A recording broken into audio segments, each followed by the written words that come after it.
The Tao of Self-Confidence, episode 426.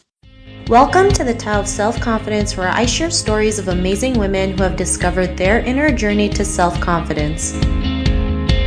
Visit our website at thetaoofselfconfidence.com. Your inner journey to self-confidence awaits.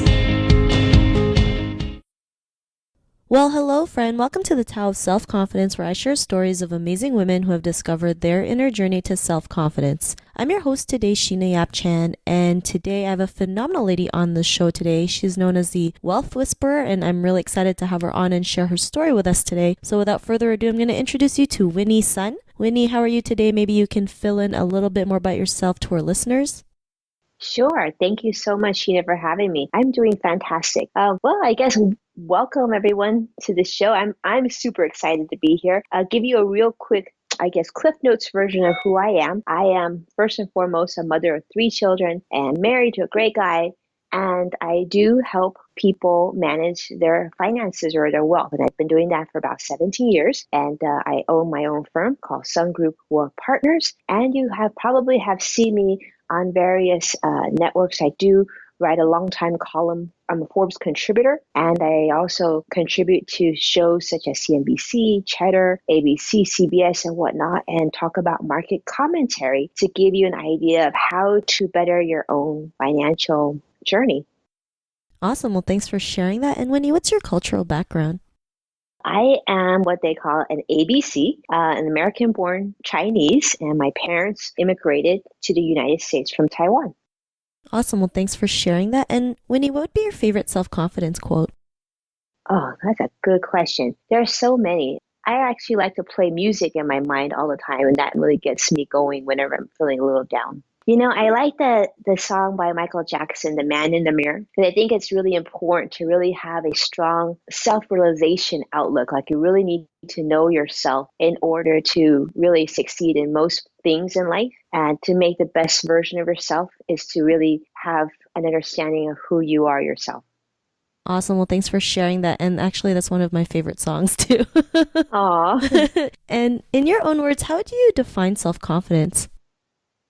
I think self-confidence is a situation where I'm presently at. I always joke because as I get older, I seem to have more self-confidence. And I think it's when you're content. You feel very good in your own skin. You know in your heart that you've done everything you can to be the best person that you can. I say that if my day ended today was my last day, I feel like I haven't harmed anyone. I've given everyone the best of myself that I possibly could, and I have no regrets. And in my opinion, that's self-confidence.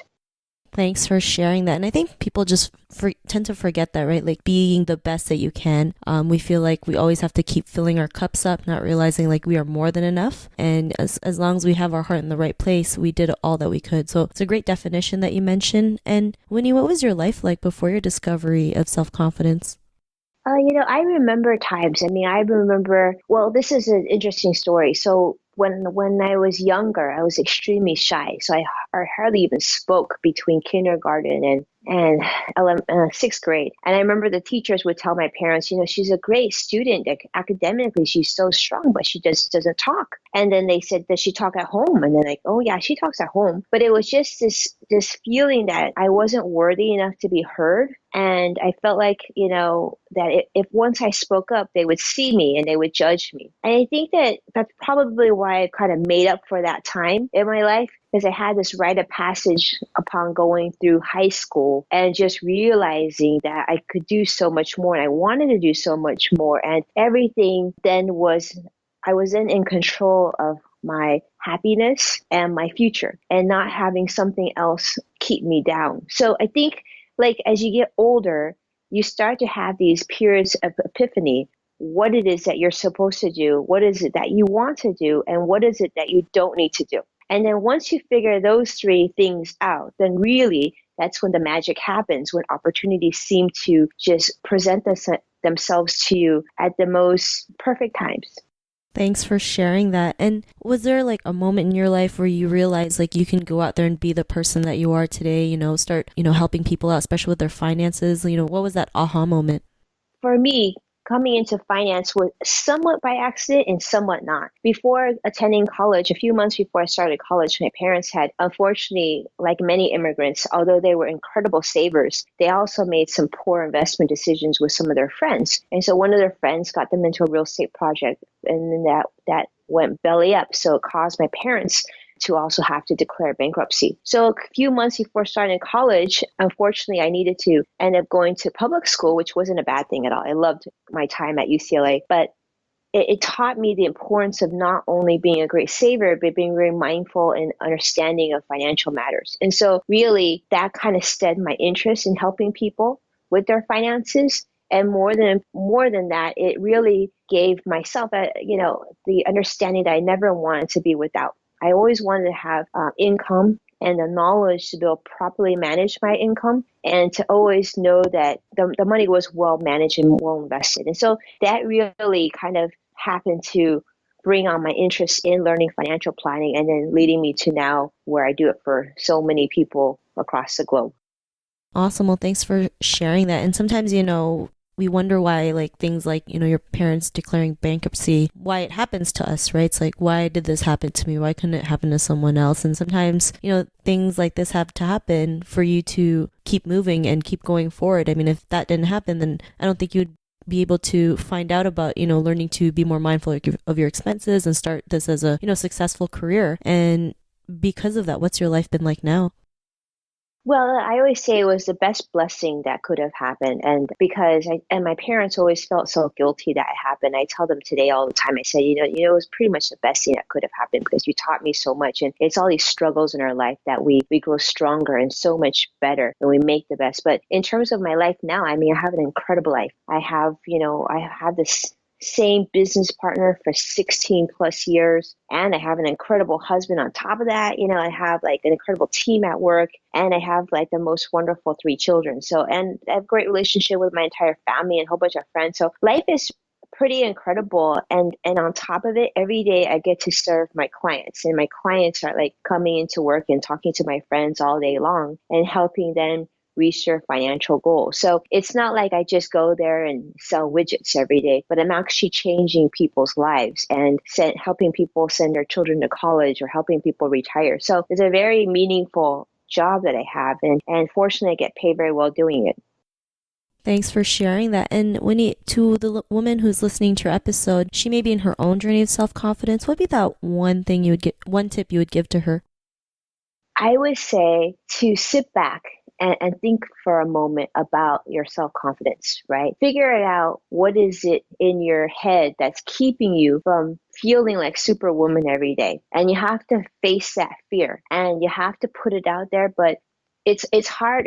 It's difficult when you don't feel self-confident to attract good energy and opportunities to you. But what I've learned is that once you get over that hump and you really own up who you are and what your gifts are and what your capabilities are, and what you reflect out to the world, then all this good energy, all these opportunities, all these people will gravitate to you and you'll have basically limitless possibilities for yourself.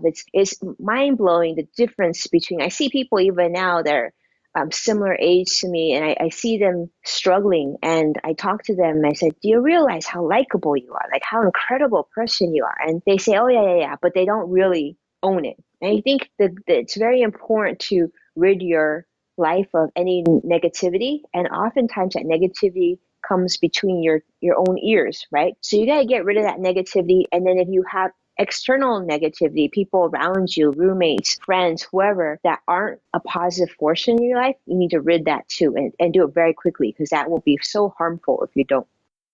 Thanks for sharing all those tips. Those are so great. I'm sure the listeners loved listening to all what you've offered. And Winnie, if our listeners wanted to get to know a little bit more about you and what you do, is there any links or social media profiles we can connect with? Sure. I'm very active on social. So the probably easiest way to reach me if you want to find my website is just Winnie, like Winnie the Pooh, sun, like sun in the sky.com. Also, I'm really big on all the social media channels, pretty much like Twitter. You can just search for Winnie Sun. I'll come right up. And on Facebook, I'm at Winnie Sun Group. And LinkedIn, I'm at Winnie Sun as well. So feel free to reach out to me. I always love hearing from everybody. And I'm happy to help any way that I can. Awesome. Thanks for sharing that. And to our listeners, if you want to connect with Winnie, you can also head on over to thetaoofselfconfidence.com and search for Winnie's name. Her show notes will pop up along with everything else that we talked about. And I just really want to thank Winnie for taking the time to share her story with us on self-confidence. So thank you so much, Winnie. Oh, it's my pleasure and an honor to be with you. And thank you so much. Not a problem. It was really great having you on the show. And to our listeners, be on the lookout for another new episode of another amazing woman's journey to self-confidence. And we'll talk to you soon. Bye for now. Thank you for tuning in to another amazing episode of the Tao of Self-Confidence. Get your free self-talk tape for building self-confidence by visiting our website at thetaoofselfconfidence.com. Your inner journey to self-confidence awaits.